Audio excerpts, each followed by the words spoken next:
Hi, I'm Dr. Ashoojit Kaur Anand. I'm the director of Aveksha, which is a home-based primary care services at PCMH Restore Health, Bangalore. My expertise is in palliative medicine and geriatric medicine. So we reach out to people at their home who are unable to avail services at a clinic or a hospital. Cholera mainly causes diarrhea, that is loose stools, and that can cause dehydration. So the main thing is that you need to replenish yourself with lots of water, and for which you need to drink a lot of safe drinking water, clean water, and you can also have coconut water because it has a lot of electrolytes in it and prevents from dehydration. You can also have a lot of ORS, which is available as a packet powder in the powder form in the medical store, and you can mix it with water and have that.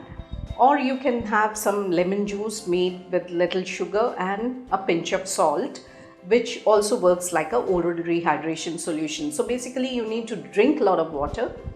Diet in particularly something to eat solid, eat whatever your stomach can digest.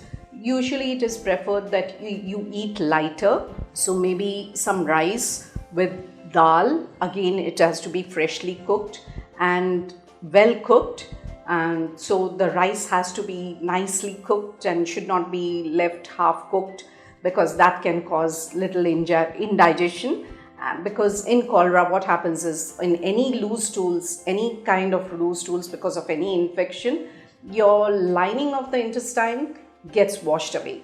So there is less ability for your intestines to digest your food.